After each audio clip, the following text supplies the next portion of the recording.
Мене звати Аня. Я мама дівчинки з інвалідністю Олександри.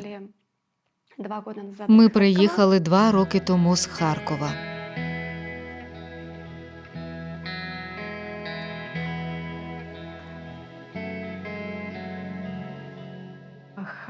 Харків – це місто, яке я дуже люблю. Воно досі займає особливе місце у моєму серці, хоча я тут. Дуже гарне було до війни, дуже охайне, прикрашене клумбами, чисте.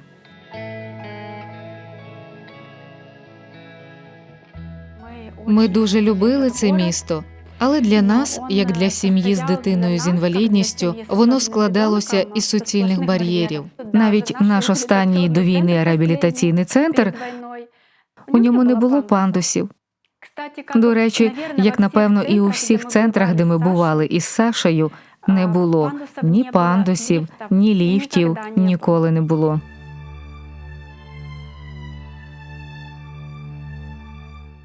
Ми жили у Харкові в квартирі.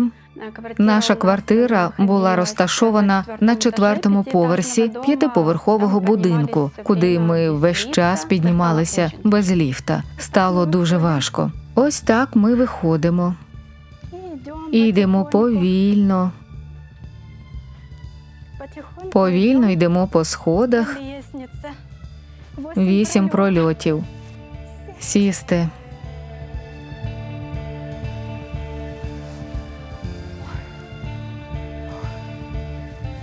Серце. Саша. Ми на вулиці. Інвалідність Саші пов'язана з якоюсь, швидше за все, з якоюсь внутрішньоутробною інфекцією у першому триместрі вагітності, про яку я не знала. Я навіть не знала про це, коли народила дитину, поки їй не виповнилося 4 місяці. Я думала, що у мене звичайна дитина. Коли діти зазвичай починають тримати голову у 4 місяці, Саша цього не робила. Ми почали ходити до лікарів, щоб з'ясувати, що не так. Собака. Баранчик.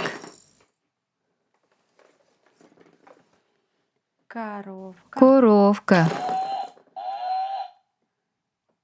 Качка.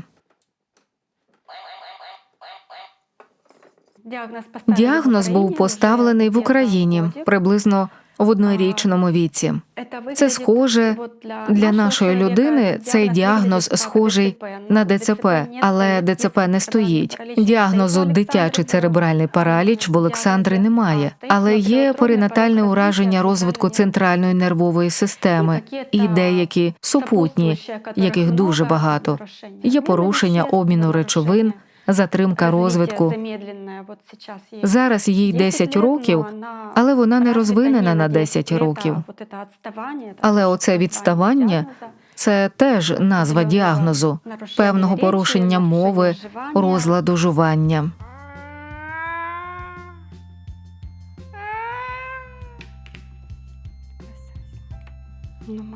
Ну, молодець. Ти бачиш, у тебе виходить. У Саші не було дитячого садка, її не брали у садок. У Саші не було школи в Україні. Це були лише розвиваючі заняття за наш рахунок, на які ми її самі возили, відвідували з нею, самі забирали і оплачували самі. Не вистачало соціалізації, мені в першу чергу, і, звичайно, моїй дитині. Моєму чоловікові було важко, тому що він багато і тяжко працював. Це було фізично важко, тому що він піднімав і опускав Сашу по сходах з 1-го поверху на 4-й поверх і назад. Возив її на реабілітацію. Тобто уся ця фізична активність була на ньому. Я не могла думати про роботу. Тобто це була мрія і все. Тобто прийняття, на жаль, у нас не було. Рідкісні випадки. Або ж діти підходять, а батьки кажуть: «Відійди від дівчинки, не чіпай дівчинку». Ну так. Вони бояться. Я не можу передати, що у них у голові. Я думаю, вони бояться, що вони можуть чимось заразитися. Я вже не знаю. Саш, подивись на трамвай до школи.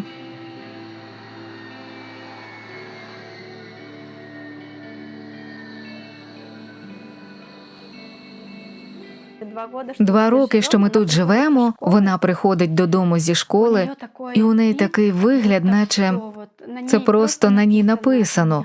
У мене все було, мені добре, вона розслаблена, вона щаслива, вона така насичена. Я називаю це як персик, який дозрів.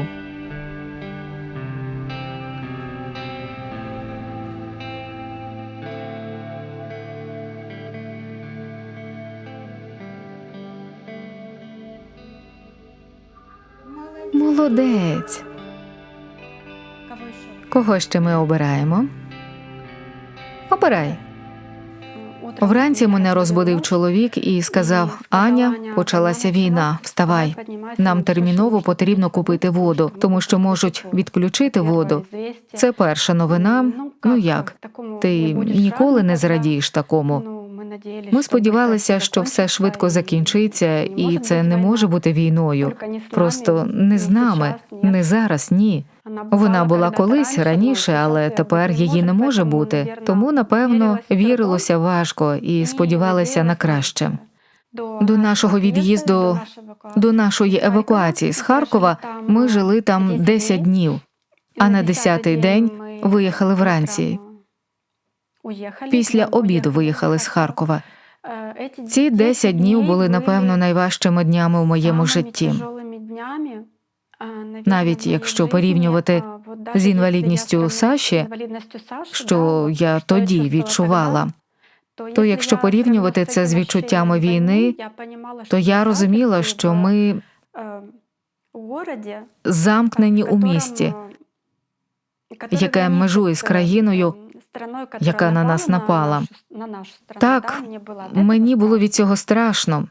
Я взагалі не розуміла, куди бігти, що робити. І мої почуття були дуже важкими. З кожним днем мені ставало все важче від безвиході і жаху. Десь на 3-й день ми дізналися від свекрухи, що наші друзі загинули. Це молода сім'я і 4 дітей.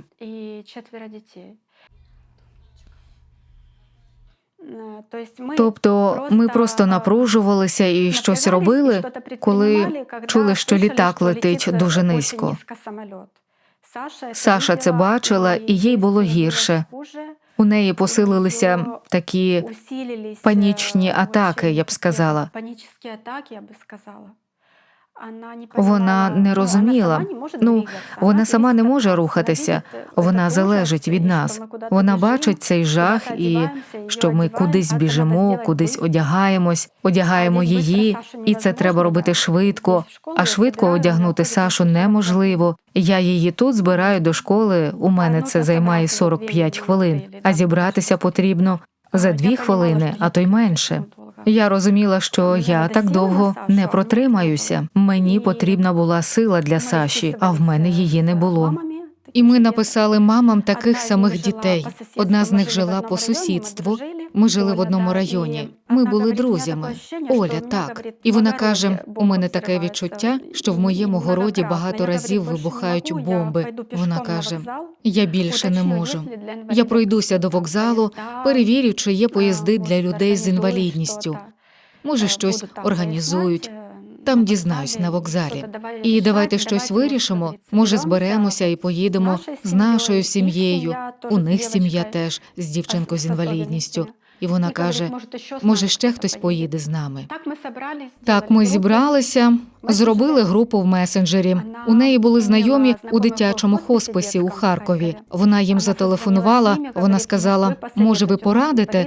У нас є діти з інвалідністю, що нам робити? Вони кажуть, давайте, у нас є зв'язки з польськими хосписами між Харковом і Польщею. Давайте знайдемо вам там якісь місця або якось влаштуємо, але ми не можемо вам нічого гарантувати. Ми не знаємо, ми там не були, але це наші колеги. Давайте вивеземо вас туди. Хоча не вас вивезуть, а ви туди поїдете.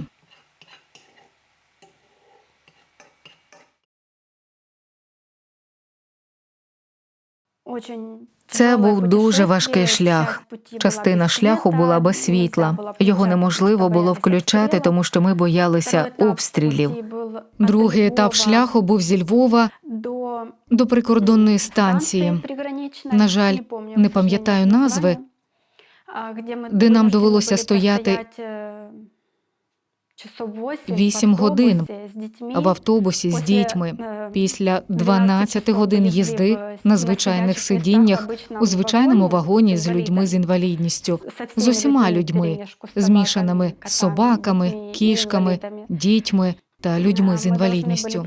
Після цього нам довелося ночувати у Львові у лікарні, яку для нас також організував хоспіс як перевалочний пункт.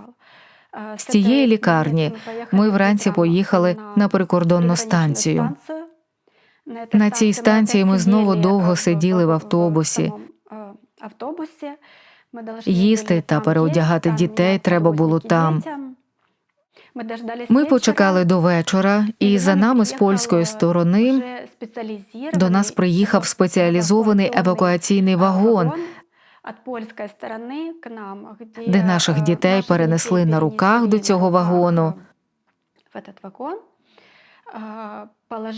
Вони поклали їх уздовж стін, кожен на матраці, лікарі перевірили їх стан.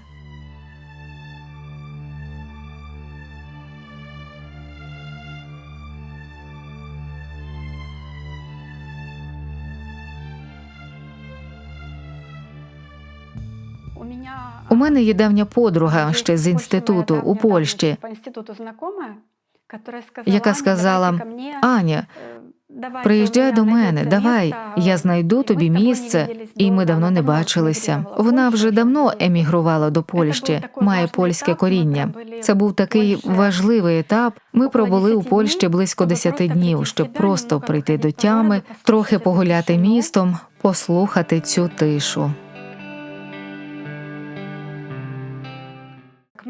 До цієї моєї польської подруги приїхали її свекруха, її подруга з сином, і цей натовп людей вже не поміщався у цій квартирі.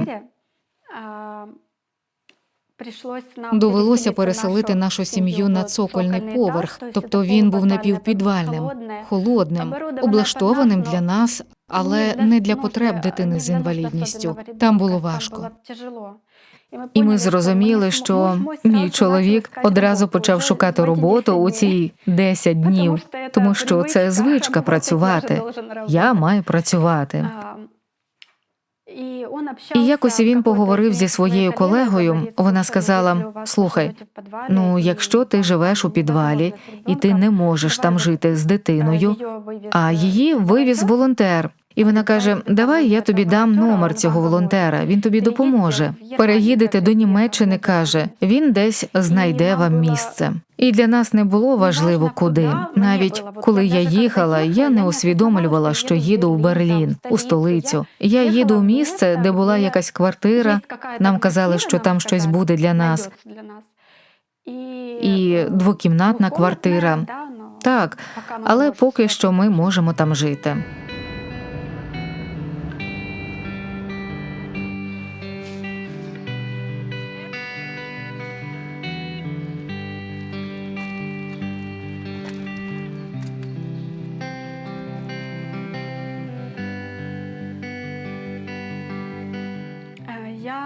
Я б хотіла залишитися тут і працювати тут, щоб мої діти могли відвідувати школу, а для сина подальша освіта. Я вважаю, що це важливо мати життя, яке не тільки дає якісну освіту, але й при цьому комфортне, а також дає батькам можливість працювати. Якось комфортніше почуватися у середовищі із суспільством, яке не ховає своїх дітей від моєї дитини. Коли моя дитина може взаємодіяти, вона може підійти до неї, не дивитися на неї з ніг до голови, у трамваї, наприклад, а прийняти її такою, якою вона є, з інвалідністю. Я б хотіла жити у такому суспільстві. Я б хотіла, щоб Харків став таким самим. Я б охарактеризувала Сашу як дуже допитливу дівчинку, незважаючи на те, що вона не може сказати «чому», «де» або «дай мені це». Вона завжди так стежить, вона стежить очима, вона так хмуриться, щоб щось побачити. Її завжди цікавили книги. Вона любить щось робити зі своїм айтокером. Ми тільки вчимося цьому, але їй це подобається, тому що це щось нове, що вона контролює своїм поглядом. Їй це подобається. Вона бачить цю реакцію. Вона обожнює малювати. Ми це зрозуміли у Берліні. Я б сказала, що це людина, для якої важлива сім'я. І ця сім'я завжди має бути в ресурсі. Адже якщо у тебе немає ресурсів, ти ніяк не можеш поділитися цим з дитиною. Тому ми ходимо у музей тут. Тут ми можемо це зробити. Це нам доступно.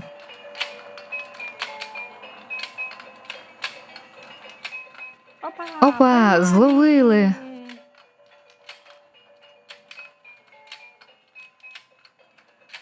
Зловили! Клас!